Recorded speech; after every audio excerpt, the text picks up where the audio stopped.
Buenos días, a mi grupo le correspondió la barrera bioreactiva y mi grupo se ha conformado por Andrés Felipe Duarte Jordán, José Sebastián Torres y mi persona María José Basto. Bueno, ¿qué es la barrera bioreactiva? Bueno, pues la barrera bioreactiva es un recipiente o sistema que mantiene un ambiente biológicamente activo.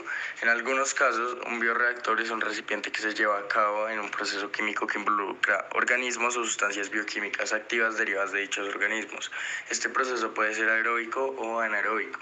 Estos bioreactores son comúnmente cilíndricos y varían en tamaño desde algunos milímetros hasta metros cúbicos y usualmente se fabrican con acero inoxidable. Bueno, pues un bioreactor puede ser también un dispositivo o sistema que se emplea para hacer crecer células o tejidos en operaciones de cultivo celular. Estos dispositivos se encuentran en desarrollo para su uso en ingeniería de tejidos. Diseño de bioreactores. Bueno, pues la mayoría de los fabricantes industriales de bioreactores usan recipientes, sensores, controladores y un sistema de control interconectados para su funcionamiento en el sistema de la bioreacción. La misma propagación celular puede afectar la esterilidad y eficiencia del bioreactor, especialmente en los intercambios de calor. Para evitar esto, el bioreactor debe poderse limpiar fácilmente y tener acabados lo más sanitarios posible.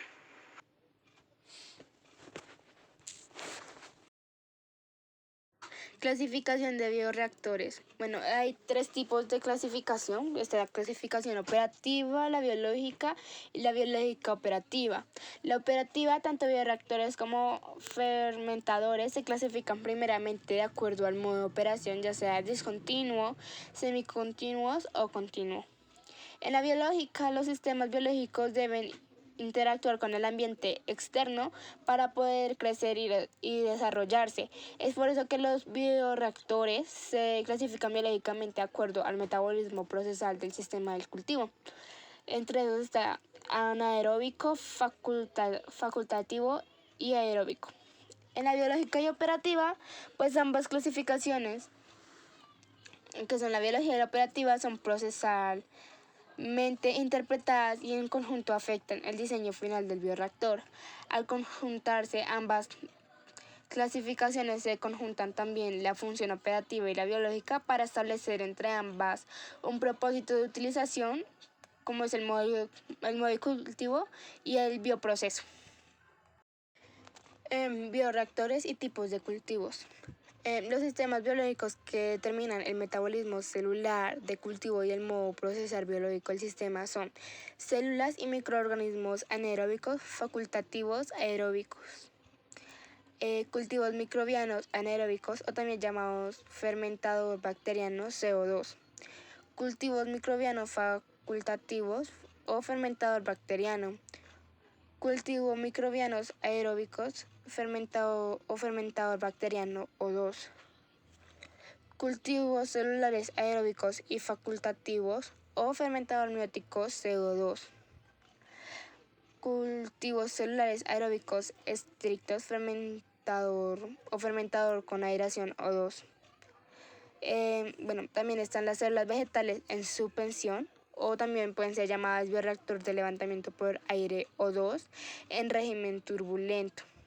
Y por último están los protoplastos vegetales, o más llamados como bioreactor de levantamiento por aire O2 en régimen laminar.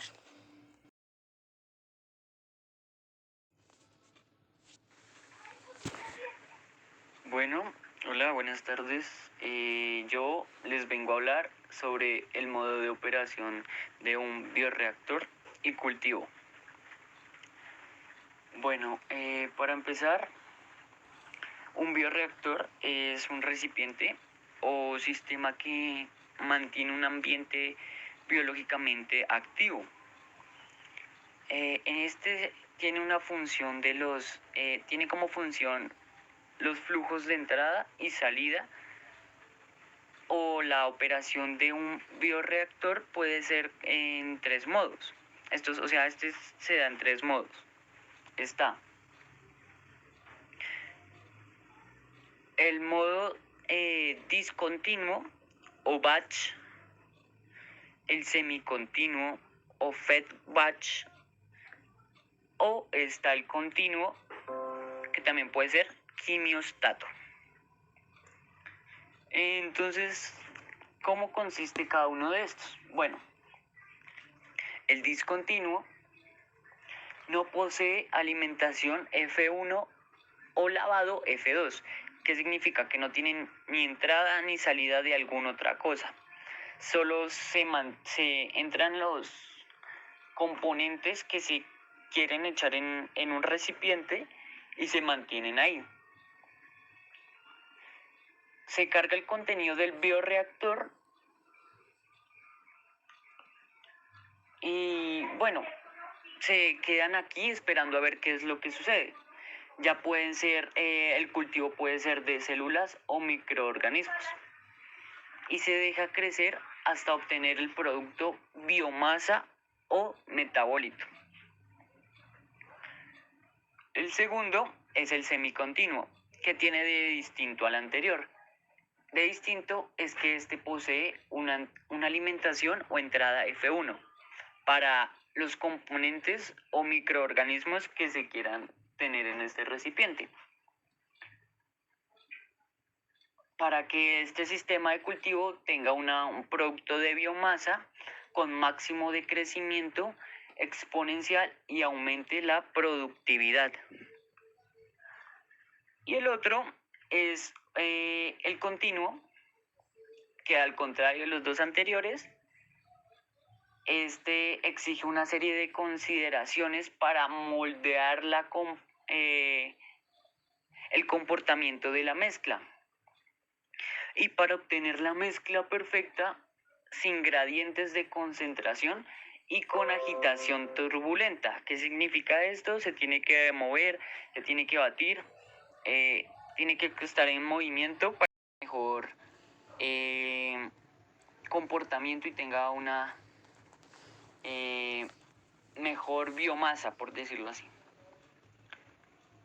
También tiene que tener un flujo de entrada y un flujo de salida, lo que los anteriores no tenían, porque el primero solo tenía, no tenía ninguna de estas dos, solo se ponían en el recipiente. En el segundo vimos que solo tenía la entrada. Este tiene que tener una entrada y una salida. Y tiene que tener un volumen de operación constante.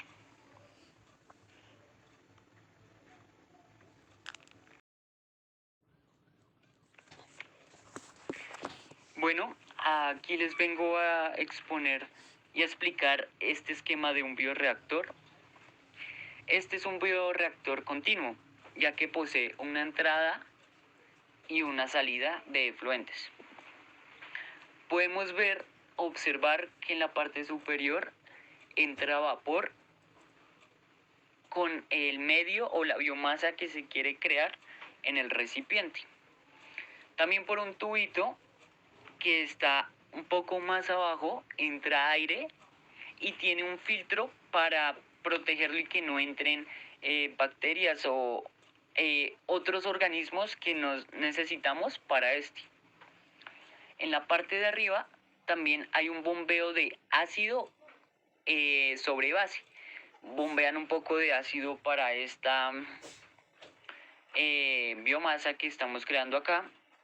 Y también un agitador. ¿Por qué? Porque como les expliqué anteriormente, este tiene que estar en constante mezcla para que tenga una mejor composición y sea mejor. También tiene un manómetro, que es para calcular y ver más o menos cuánta presión hay en este. También tiene unos sensores al lado que, como podemos observar, hay un tubito que pasa por el lado del recipiente, de lado a lado, con agua para enfriar la temperatura de este ambiente que se está creando acá, esta biomasa, ya que puede llegar en algún momento que sea muy caliente y se nos puede arruinar la composición que estamos haciendo acá. En cambio, con el agua nos puede ayudar a bajar la temperatura de este. Y tiene también una entrada y una salida. ¿Por qué? Porque cuando el agua también ya se está calentando demasiado, entonces si se calienta pues va a dar la misma, no nos va a servir, entonces toca sacarla e irla sacando y entrar agua que esté fría, totalmente fría, para mantener una temperatura constante. También tiene acá en la imagen podemos observar que dice camisa de regulación de temperatura. ¿Qué es? Es como una